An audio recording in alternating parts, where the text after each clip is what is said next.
നമസ്കാരം സാർ. നമസ്കാരം. സാർ, ഈ PV അൻവർ നമസ്കാരം. എന്ത് കണ്ടാണ് ഈ കളിക്കുന്നത് എന്നറിയില്ല.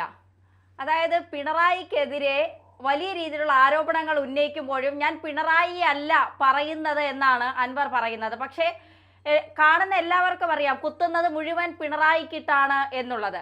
ഈ ജലീലും അൻവറും ഇപ്പോൾ KM ഷാജിയും ഒക്കെ ഇക്കാര്യത്തിൽ ഒറ്റക്കെട്ടായി നിൽക്കുകയാണ്.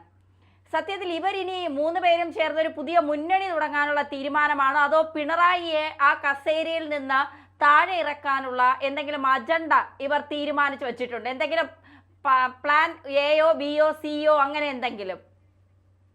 തീർച്ചയായിട്ടും ഇപ്പൊ നടന്നുകൊണ്ടിരിക്കുന്നത് CPM-ന്റെ പാളയത്തിൽ ഒരു മാപ്പിള ലഹളയാണ് ഇപ്പൊ നടന്നുകൊണ്ടിരിക്കുന്നത്. അതിലെ വാര്യം കുന്നനാണ് PV അൻവർ. മറ്റുള്ളവരും ഉണ്ടല്ലോ, അവരൊക്കെയാണ് KT ജലീലും കാരാട്ട് റസാഖും ഒക്കെ. കാരാട്ട് റസാഖ് ഏതാണ്ട് നിശബ്ദനായിട്ടുണ്ട്. അദ്ദേഹം ഒരു രോഗ ശയ്യയിലാണ്. അദ്ദേഹം ആശുപത്രിയിൽ നിന്ന് മടങ്ങിയിട്ടേ ഉള്ളൂ. KT ജലീൽ ചാവേറുകളെ കുറിച്ചൊക്കെ പറയുന്നു. ചാവേർ മാപ്പിള ലഹളയുടെ കാലത്തും ഉണ്ടായിരുന്നല്ലോ ചാവേർ. ഈ ഭീകരാക്രമണങ്ങളിലും എല്ലാം ചാവേറുകളുണ്ട്. അമേരിക്കൻ ട്രേഡ് സെന്റർ ആക്രമിച്ചതിന്റെ പേരിൽ ചാവേറുകളുണ്ട്. ഒസാമ ബിൻ ലാദന്റെ പേരിൽ അൽ ഖ്വയ്ദയുടെ കീഴിലും എല്ലാം IS-ന്റെ കീഴിലും ഒക്കെ ചാവേറുകളായിക്കൊണ്ടാണ്. അപ്പൊ ആ ചാവേറുകൾക്ക് ആരെയും പേടിക്കണ്ട. അപ്പൊ അതുകൊണ്ടാണ് അൻവറിനെ പേടിക്കുന്നത് എന്നാണ് അദ്ദേഹത്തിന്റെ ഭാഷ്യം. എന്താ അപകടകരമായ ഒരു സംഭാഷണമാണ് അദ്ദേഹം നടത്തിയത്. അറിയാം, നമുക്കെല്ലാം അറിയാവുന്നതുപോലെ സിമിയിൽ നിന്നാണ് അദ്ദേഹത്തിന്റെ വന്നിരിക്കുന്നത്. അദ്ദേഹത്തിന്റെ വേരുകൾ സിമിയിലാണ്. ഇതുപോലെ പലരും ഉണ്ട് CPM-ല്. ഇപ്പൊ PF-നെ നിരോധിച്ചതുകൊണ്ട് PF-ലെ പലരും ഇപ്പൊ വിളയാടുന്നു CPM-ൽ എന്ന് പറഞ്ഞാൽ സുരക്ഷിതമായിട്ടുള്ള ഒരു കോട്ടയാണ്. ഒരു പ്രശ്നവും ഉണ്ടാകത്തില്ല. മുസ്ലിം വോട്ട്, പൊളിറ്റിക്കൽ ഇസ്ലാമിന്റെ വോട്ടുകൾ കിട്ടാൻ വേണ്ടിയിട്ട് അവരെന്ത് പ്രീണനവും നിർവഹിക്കും. അവർ ജിഹാദികളുടെ വോട്ട് കിട്ടാൻ വേണ്ടിയിട്ട് അവരെന്ത് ചെയ്യും. എന്നിട്ട് RSS-നെ പറ്റി ചീത്തയും പറയും. ഭരിക്കുന്ന കക്ഷിയുടെ ഇന്ത്യയിലെ AM ഷംസീർ വളരെ ശരിയായിട്ട് പറഞ്ഞിട്ടുള്ളത് പോലെ ഇന്ത്യയിലെ ഭരിക്കുന്ന കക്ഷി വളർന്നിട്ടുള്ളത് BJP-യുടെ RSS-ന്റെ ഊർജം ഉപയോഗിക്കുന്ന ഇന്ത്യയിലെ പ്രധാനപ്പെട്ട ഒരു സംഘടന, നയരൂപീകരണ കാര്യത്തിൽ പ്രധാനപ്പെട്ട ഒരു സംഘടന തന്നെയാണ് RSS. അവര് മോദിയെ തന്നെ എതിർത്ത് പറയാറുണ്ടല്ലോ. മോദിയെ എതിർത്തുകൊണ്ട് ചിലരൊക്കെ വിചാരിക്കുന്നു ഈശ്വരന്റെ അവതാരങ്ങളാണ് തങ്ങളെന്ന് വരെ പറഞ്ഞിട്ടുണ്ട്. അപ്പൊ അവരെ ആരെയും വിമർശിക്കും, ആർക്കും വോട്ട് കൊടുക്കും. ആർക്കും വോട്ട് കൊടുക്കും എന്ന് പറഞ്ഞാൽ ഇന്ത്യയുടെ നന്മ ലാക്കാക്കിയ വോട്ട് ചെയ്യും, അല്ല ഭീകരവാദികളുടെ പാർട്ടിക്കൊന്നും വോട്ട് ചെയ്യും. അത് മാത്രമേ ഉള്ളൂ അവരുടെ കാഴ്ചപ്പാടല്ല BJP-ക്ക് മാത്രമേ വോട്ട് കൊടുക്കൂ എന്നൊരു കാർക്കശ്യവും ഇല്ല. കരുണാകരനും മുരളീധരനും ഒക്കെ അവർ വോട്ടുകൾ കൊടുത്തിട്ടുണ്ട്. ഇന്ദിരാഗാന്ധിക്കും അവർ വോട്ടുകൾ കൊടുത്തിട്ടുണ്ട്. ഇത് പരസ്യമായിട്ടുള്ള രഹസ്യങ്ങൾ. അങ്ങനെ പ്രത്യേക ഒരു പൊളിറ്റിക്കൽ ഒരു ഹിന്ദുവിന്റെ അല്ല, ഇന്ത്യയുടെ സംസ്കാരത്തിന്റെ, ഇന്ത്യയുടെ അച്ചടക്കം ഉണ്ടാക്കാൻ യുവാക്കളെ പ്രേരിപ്പിക്കുന്ന സംഘടന. ഇത് മഹാത്മാഗാന്ധി, ജവഹർലാൽ നെഹ്റു ഒക്കെ സമ്മതിച്ചിട്ടുള്ള ചരിത്ര കാര്യങ്ങളാണ്. ഇതിനെക്കുറിച്ചൊന്നും അല്ല നമ്മളിപ്പോ ഈ വിഷയത്തിലേക്ക് വന്ന. ഇവരെല്ലാം കൂടെ കൂടിക്കൊണ്ട് ഒരു മുഖ്യമന്ത്രിക്ക് നേരെ ഉന്നയിക്കാൻ പാടില്ലാത്ത പരാതികളാണ് വളർത്തുന്നത്. മുഖ്യമന്ത്രിയെ പറയുന്നില്ല, ഞാൻ നിങ്ങളെ അല്ല ഉദ്ദേശിച്ചതെന്ന് പലരും പറയുമല്ലോ. നേരെ അങ്ങേരുടെ കുറ്റങ്ങൾ പറഞ്ഞിട്ട് തനിക്കാക്കി വെടക്കാക്കി. അത് തന്നെയാണ് ഇപ്പൊ MR അജിത് കുമാറിനെ പറയുന്നതിലൂടെ മുഖ്യമന്ത്രിയെ തന്നെയാണ് അവർ ഉന്നമിടുന്നത്. അവര് വിചാരിക്കുന്നത് മുഖ്യമന്ത്രിയുടെ മകൾ വീണ വിജയന്റെ കാര്യത്തിലും അതുപോലെ തന്നെ CMRL-ന്റെ ലിസ്റ്റിൽപ്പെട്ട PV എന്നുള്ള പേര് ഇദ്ദേഹത്തിന്റെ പേരിൽ വന്നതിലും അതുപോലെ തന്നെ ലാവ്ലിൻ കേസിലും ഒക്കെ വളരെ അത്ഭുതകരമായിട്ട് ഉള്ള രീതിയിലുള്ള മെയ്വഴക്കത്തോടെ ഇദ്ദേഹം രക്ഷപ്പെട്ടു. ഇതുകൂടാതെ സ്വപ്ന സുരേഷുമായി ബന്ധപ്പെട്ട സ്വർണ്ണക്കടത്ത് കേസിൽ എല്ലാം ഇദ്ദേഹത്തിനെ തൊടാതെ ശിവശങ്കറിനെ അറസ്റ്റ് ചെയ്ത് ജയിലിന്റെ ശേഷം കേസുകളെല്ലാം തെന്നി മാറി ഇദ്ദേഹത്തിലേക്ക് പോകാതെ ഇദ്ദേഹം രക്ഷപ്പെടുന്നു. അത്ഭുതകരമായിട്ട് രക്ഷപ്പെടുന്നു. അപ്പോ ഈ RSS-നെ കണ്ടിട്ടുള്ള MR അജിത് കുമാറുമായിട്ട് ഇതിനൊരു ബന്ധമുണ്ടെന്ന് അവർ സംശയിക്കുന്നു. ഇപ്പോ ഈ MR അജിത് കുമാർ RSS-കാരെ കണ്ടിട്ടുണ്ടെന്ന് പറഞ്ഞത് PV അൻവർ അല്ല, അത് കണ്ടുപിടിച്ചത് VD സതീശൻ. VD സതീശന്റെ കേസ്, പുനർജനിയുടെ കേസുണ്ട്, വിദേശ ഫണ്ട് അട്ടിമറിച്ചെന്നുള്ള ഒരു പ്രധാനപ്പെട്ട അഴിമതി കേസ്. അതിൽ അദ്ദേഹം RSS-നെ കണ്ടിട്ടുണ്ടെന്നുള്ള ആരോപണം മറുത്തിട്ടുണ്ട്. ED അന്വേഷിക്കാനാണ് അദ്ദേഹം പറയുന്നത്. പക്ഷെ ഇപ്പൊ നിങ്ങൾ നോക്കൂ, ഇപ്പൊ എന്താ സംഭവിച്ചിരിക്കുന്നത്? ഇനി സംഭവിക്കാൻ പോകുന്നത് എന്റെ പാല് വെക്കുമ്പോഴേ അറിയാവില്ല എന്താ സംഭവിക്കാൻ. ഇപ്പൊ എന്താ സംഭവിച്ചിരിക്കുന്നത് തന്നെയൊന്നും നോക്കും. അവിടെ മലപ്പുറത്തെ പോലീസുകാരെ മുഴുവൻ അട്ടിമറിച്ചിരിക്കുന്നത് രായ്ക്ക് രാമാൻ.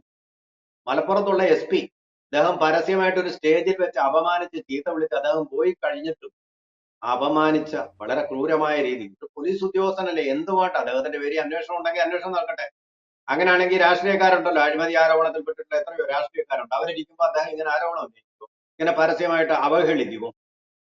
അതെ, എം എൽ എ എന്ന് CPM-ന്റെ ദാനമായിട്ട് കിട്ടിയ MLA എന്ന് പറയുന്ന ആ പദം ദുരുപയോഗപ്പെടുത്തിക്കൊണ്ട് സംസ്ഥാനത്തിന്റെ SP എന്ന് പറയുന്ന ആ യൂണിഫോമിന് ഒരു വിലയുണ്ട്. അല്ലെങ്കിൽ നിങ്ങളുടെ മുഖ്യമന്ത്രിയാണല്ലോ ആഭ്യന്തര വകുപ്പ് ഭരിക്കുന്നത്. എന്തിന് SP ആയിട്ടുള്ള യൂണിഫോം അദ്ദേഹം ഇടാൻ അനുവദിച്ചു? പറഞ്ഞു അത്രയും അഴിമതി നടത്തി അപമാനിക്കപ്പെടേണ്ട ഒരു വ്യക്തിയാണെങ്കിൽ നിങ്ങൾ എന്തുകൊണ്ടും അദ്ദേഹത്തിനെ പുറത്താക്കിയില്ല, സസ്പെൻഷൻ അല്ല ഡിസ്മിസ് ചെയ്തില്ല?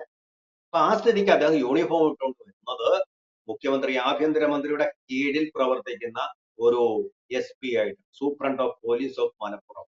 ആ റെസ്പെക്ട് അദ്ദേഹത്തിന് കിട്ടണം. ശശിധരൻ എന്നുള്ള ഒരു ബഹുമാനമല്ല, ആദരം കിട്ടണം. മുഖ്യമന്ത്രി ആയിരിക്കുമ്പോൾ മുഖ്യമന്ത്രിയോട് നമുക്ക് ആദരം വേണം. കോടതിയിലായി എന്തായിക്കോട്ടെ വിധി, ബഹുമാനപ്പെട്ട കോടതി എന്ന് പറയൂ നമ്മൾ. മുഖ്യമന്ത്രി ആരായിക്കോട്ടെ, നമ്മുടെ രാഷ്ട്രീയ പാർട്ടിയിൽ പെട്ടില്ലെങ്കിലും ബഹുമാനപ്പെട്ട മുഖ്യമന്ത്രി. ഈ MLA അതനുസരിക്കാൻ ബാധ്യസ്ഥനായിട്ടുള്ള, സത്യപ്രതിജ്ഞ ചെയ്ത് അധികാരത്തിൽ ഏറിയ MLA. അത് ഒരിക്കലും പറയാത്ത രീതിയിൽ ഒരു MLA-യും കേരളത്തിൽ ഇതുപോലെ അവലംബിച്ചിട്ടില്ലാത്ത രീതിയിൽ ഉള്ള പരാമർശങ്ങളാണ് അദ്ദേഹം നടത്തുന്നത്. ഒരുപക്ഷെ PC ജോർജ് ഇതുപോലെ കലക്ടർമാർ, അതും ഒരു SP-യോടെ പറഞ്ഞിട്ടില്ല കേട്ടോ, കലക്ടർമാർക്ക് നേരെ ആക്രോശിച്ചു സത്യസന്ധമായി. ഇത് ഇദ്ദേഹത്തിന്റെ എന്തോ കാര്യങ്ങളൊന്നും നടന്നില്ല എന്ന് പറഞ്ഞിട്ടുള്ള ഒരു വ്യക്തിവിരോധത്തിന്റെ പേര് തുടർന്ന് അവിടെയുള്ള മുഴുവൻ പേരെയും അവിടെ ഒറ്റയടിക്കുന്ന, അന്വേഷണം പോലും നടത്താൻ മാറ്റിയല്ലോ. ആ ഒരു കാര്യം സാധിക്കാൻ വേണ്ടിയിട്ടായിരിക്കും അങ്ങേയറ്റത്തേക്ക് അദ്ദേഹം ഉന്നയിച്ചത്. പിന്നെ പലരും പറയുന്നുണ്ട് നമുക്ക് അതിന്റെ തെളിവുകളൊന്നുമില്ല, അബുദാബിയിലെ ഏതോ ഒരു വൻ ശക്തി അദ്ദേഹത്തിന്റെ പിന്നിൽ പ്രവർത്തിക്കുന്നുണ്ട്, അതുപോലെ തന്നെ തിരുവിതാംകൂറിൽ നിന്ന് ആരോ മുഖ്യമന്ത്രിയെ വീഴ്ത്താൻ വേണ്ടി ഉപയോഗിക്കുന്നുണ്ട് എന്നൊക്കെ പറയുന്നു. അതിന്റെ ലക്ഷണങ്ങളൊന്നും ഇതുവരെ കണ്ടിട്ടില്ല. മുഖ്യമന്ത്രി MR അജിത്കുമാറിനെ മാറ്റിയിട്ടുമില്ല. അദ്ദേഹം ലീവിൽ പോവാണെന്ന് പറഞ്ഞപ്പോ ക്യാൻസൽ ചെയ്ത് രംഗത്ത് തന്നെ ഉണ്ട്. അദ്ദേഹം ലോ ആൻഡ് ഓർഡർ തന്നെ വഹിച്ചു. അപ്പൊ മുഖ്യമന്ത്രിക്ക് ബോധ്യപ്പെട്ടിട്ടില്ല ഈ അൻവർ പറഞ്ഞത് എന്ന് മാത്രമല്ല, മുഖ്യമന്ത്രി സെക്രട്ടേറിയറ്റ് യോഗത്തിൽ ഒരു വാക്യം പറഞ്ഞു, താന് CPM-ന്റെ പാർലമെന്ററി പാർട്ടി അംഗമാണെന്നുള്ളത് അൻവർ മറക്കരുതായിരുന്നു. നിങ്ങളാരും അദ്ദേഹത്തിനെ പുകഴ്ത്തി സംസാരിക്കാൻ വരണ്ടെന്ന് വാണി കൊടുത്തു. അതുപോലെ തന്നെ MV ഗോവിന്ദൻ പറഞ്ഞു, ഈ KT ജലീൽ ഈ കൂട്ടത്തിൽപ്പെട്ടതാണല്ലോ, KT ജലീലിന്റെ സ്റ്റാർട്ടപ്പുകളൊന്നും നമുക്ക് ആവശ്യമില്ല. കേരളത്തിൽ ഈ ആരോപിതരെ കുറ്റം ചെയ്തിട്ടുണ്ടോ എന്ന് കണ്ടുപിടിക്കാൻ സ്റ്റാർട്ടപ്പ് ഒന്നും ആവശ്യമില്ല. അതുപോലെ ശിവൻകുട്ടി പറഞ്ഞു, PV അൻവർ ഇതിന്റെ കുറ്റാന്വേഷണത്തിന്റെ ഫലം വരുന്നത് വരെ ഒന്ന് കാത്തിരിക്കണം, ഇങ്ങനെ അക്ഷമ കാണിക്കരുത് എന്നുള്ള വാണിങ്ങുകളൊക്കെ അദ്ദേഹത്തിന് കൊടുത്തു. എന്നിട്ട് ഓരോ ദിവസവും പുതിയ പുതിയ ഓരോ ആവേശവുമായിട്ട് അദ്ദേഹം വരുന്നുണ്ട്. ഇത് അതൊരു തരത്തിൽ അദ്ദേഹത്തിന് സുഖമായിട്ട് ഇനി തെരഞ്ഞെടുപ്പ് വരികയാണ്, മുസ്ലിം ലീഗിലേക്ക് തന്നെ മടങ്ങിപ്പോകും. അങ്ങനെ ഉണ്ടല്ലോ, മഞ്ചളാംകുഴി അലി പണ്ട് അങ്ങനെയായിരുന്നു. KT ജലീലിനും അത് സുരക്ഷിതമായിട്ട് തിരിച്ചു പോകാം, അത് വളരെ സന്തോഷപൂർവ്വം സ്വീകരിക്കും. എങ്കിൽ പിന്നെ UDF-ന്റെ വിജയം ഉറപ്പാണ്. മലബാറിലെ മുസ്ലിം ലീഗിന്റെ വോട്ട് കൊണ്ട് മാത്രമാണ് UDF അടുത്ത തെരഞ്ഞെടുപ്പിൽ ജയിച്ചു വരാൻ സാധ്യതയുള്ളൂ. കേരള കോൺഗ്രസിന്റെ ഒരു ഭാഗത്തിന് CPM അടർത്തിക്കൊണ്ട് പോയി കഴിഞ്ഞു. എന്നിട്ടാണ് അവർ മതേതര മുന്നണിയാണെന്നൊക്കെ പറഞ്ഞ് നടക്കുന്നത്. കേൾക്കുമ്പോൾ ചിരിയാണ് വരുന്നത്. ഒരു മതേതരത്വവും ഇല്ല. അതിന് ഒരു താൽക്കാലിക പാർലമെന്ററി വ്യാമോഹത്തിന്റെ ഒരു പാർട്ടി, ഒരു കോർപ്പറേറ്റ് പാർട്ടി, പണ്ടത്തെ കമ്മ്യൂണിസ്റ്റ് പാർട്ടി ഒന്നും അല്ലായിരുന്നു. ആണെങ്കിൽ നമ്മൾ എതിർക്കുകയില്ലേ? ഈ കമ്മ്യൂണിസ്റ്റ് സ്വഭാവങ്ങളൊക്കെ എന്നേ നശിച്ചു പോയ ഒരു പാർട്ടി എന്ന് മാത്രമേ പറയാൻ പറ്റൂ. അതിനകത്ത് നടക്കുന്നത് ഈ സാമ്പത്തികമായിട്ടുള്ള കാര്യങ്ങളാലാണ്. ഇതിന്റെ അടിസ്ഥാനം സാമ്പത്തികം. PV അൻവർ എന്ന് പറയുന്നത് ആഫ്രിക്കയിലെ ചെമ്പു ഖനികളും ഒക്കെയുള്ളതാണ്. CRA ലൈനിൽ അവിടെ ആയിരുന്നല്ലോ അദ്ദേഹം പലപ്പോഴും നിയമസഭാ സമ്മേളനം നടക്കുമ്പോൾ ഹാജരാവാത്ത MLA കൂടിയായിരുന്നു. അവിടെ CRA ലിയോൺ അവിടെയായിരുന്നു അദ്ദേഹം പലപ്പോഴും. ആഫ്രിക്കയിൽ പല രാജ്യങ്ങളിലും അദ്ദേഹത്തിന് നിക്ഷേപമുണ്ട്, വലിയ മുതലാളിയാണ്. അപ്പൊ ഒരു മുതലാളിത്ത അതുപോലെ തന്നെ ഇവിടെ റിസോർട്ടുകളുണ്ട് അദ്ദേഹം. അത് പരിസ്ഥിതിയെ കൂടി ഹനിച്ചുകൊണ്ടും പരിസ്ഥിതി കയ്യേറിക്കൊണ്ടുപോകണമെന്നുള്ള അദ്ദേഹത്തിന്റെ പേരിൽ പരാതി ഉണ്ടായിരുന്നു. അപ്പൊ പത്രക്കാരെ ഭീഷണിപ്പെടുത്തുക.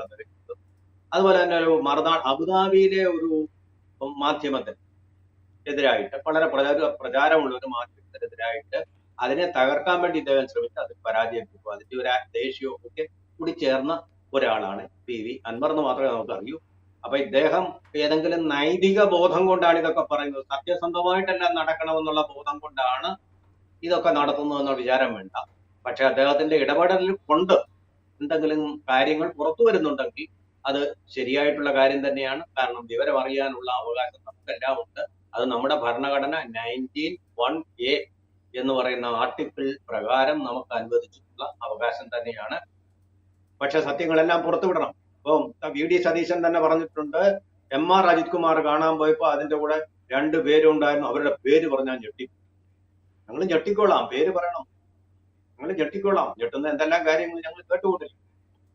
അപ്പൊ അതുകൊണ്ട് ഈ കാര്യങ്ങളൊക്കെ പുറത്തു വരികയാണ് വേണ്ടത്. രഹസ്യമായിട്ട് മൂടി വെക്കുകയല്ല രാഷ്ട്രീയക്കാരെന്നുള്ള പേര് എന്നുള്ളത് മാത്രമാണ് പറയാനുള്ളത്. അതാണ് ഒരു നോളജ് സൊസൈറ്റിയിലെ, ഇൻഫോംഡ് സൊസൈറ്റിയിൽ നമുക്ക് വേണ്ടത്. അല്ലെങ്കിൽ അപവാദങ്ങളായിരിക്കും ഉണ്ടാകും, കിംവദന്തികളായിരിക്കും ഉണ്ടാകും. അപ്പൊ പലരുടെയും നിങ്ങളുടെ ഇമേജ് മോശമായി തീരാനും സത്യമായിട്ട് അങ്ങ് പറയുക. എം.ആർ. അജിത് കുമാർ പറഞ്ഞല്ലോ, ഞാൻ RSS പരമായിട്ട് കൂടിക്കാഴ്ച നടത്തും. അല്ലെങ്കിൽ ഇത് സംഭവിക്കും. CCTV ഫുട്ടേജ് ഉണ്ട്, അത് വെച്ച് അദ്ദേഹം കണ്ടിരുന്നു സംഭവിക്കും. അപ്പൊ ആകെപ്പാടെ കലങ്ങി മറിഞ്ഞ ഒരു രാഷ്ട്രീയമാണ്. അൻവറിനെ ഈ CPM-നെ പേടിക്കേണ്ട കാര്യമില്ല. മറ്റേമാരെ പോലെ സീറ്റ് കിട്ടുപോയിരുന്നു. അദ്ദേഹത്തിന് എവിടെ പോയാലും ഫിക്സഡ് ഡെപ്പോസിറ്റ്. മുസ്ലിം ലീഗ് പോയാലും അദ്ദേഹത്തിന് ജയിക്കാം. ആ മലബാറിന്റെ ഒരു ശക്തി കൊണ്ട് KT ജലീലിന്റെ വക അവർക്ക് ആരെയും പേടിക്കേണ്ട കാര്യം. ഇപ്പുറത്ത് നിന്നാലും അപ്പുറത്ത് നിന്നാലും അവർ ജയിച്ചു പോകും. മനസ്സിലായി? ആ ഒരു ധൈര്യം മധ്യ തിരുവിതാംകൂറിലോ അല്ലെങ്കിൽ തെക്കൻ തിരുവിതാംകൂറിലോ ഉള്ള ഒരു MLA-ക്കും ഇല്ല. അതുകൊണ്ടാണ് അവർ വിനീത വിധേയർ കഴിയുന്നത്. പക്ഷെ അതുകൊണ്ട് കുഴപ്പമൊന്നുമില്ല. അത് പക്ഷെ ഒരു വർഗീയമായിട്ട് തീരാൻ പാടില്ല, ഒരു വർഗീയ ചേരിതിരിവായിട്ട് തീരാൻ പാടില്ലെന്ന് മാത്രമേ നമ്മൾ ആഗ്രഹിക്കുന്നുള്ളൂ. രാഷ്ട്രീയമായിരിക്കും, ശരിയായ രാഷ്ട്രീയമായിരിക്കും, അതിൽ പൊളിറ്റിക്കൽ കറക്റ്റ്നെസ്. ആ പൊളിറ്റിക്കൽ കറക്റ്റ്നെസ് ആണ് നമുക്ക് വേണ്ടത്. അല്ല അതിനകത്തൊരു കമ്മ്യൂണൽ ആംഗിൾ അല്ല വേണ്ടത്. ആ ആംഗിളിൽ കൂടി അദ്ദേഹം മറ്റൊരു മതത്തിൽപ്പെട്ട ആളായതുകൊണ്ട് അദ്ദേഹത്തെ സ്ഥാനത്ത് നിന്ന് നീക്കണം, അങ്ങനെ ഒരു കാഴ്ചപ്പാട് ശരിയല്ല. ആ രീതിയിൽ നമുക്ക് പോകാൻ പറ്റില്ല. ഇതിപ്പോ ഈ റഹന ഫാത്തിമയുടെ കേസിൽ തന്നെ റഹന ഫാത്തിമ കുറ്റം ചെയ്തിട്ടുണ്ടെങ്കിൽ, അത് സ്റ്റേറ്റ് ഓഫ് കേരളയുടെ കാര്യത്തിലാണെങ്കിൽ അവർക്കെതിരെ ശിക്ഷ വേണം. അതുപോലെ തന്നെ ഈ ആര് തെറ്റ് ചെയ്തിട്ടുണ്ടെങ്കിലും അവർക്കെതിരെ ശിക്ഷ വേണം. അവരെ രക്ഷിക്കാൻ വേണ്ടി ശ്രമിക്കരുത്. അതിന് പിന്നെ ഓരോരോ വ്യാജോക്തികൾ പറയരുത്, ഇരട്ടത്താപ്പ് കാണിക്കാൻ പാടില്ല എന്നുള്ളത് തന്നെയാണ് വ്യക്തമായ കാഴ്ചപ്പാട്. അതാണ് ശരിയായിട്ടുള്ള ഒരു രാഷ്ട്രീയം. ആ ഒരു രാഷ്ട്രീയത്തിലേക്ക് തന്നെ നമ്മൾ മടങ്ങി വരണം. അതാണ് കേരളത്തിന് ഗുണം ചെയ്യുന്നത്. വളരെ നന്ദി സർ.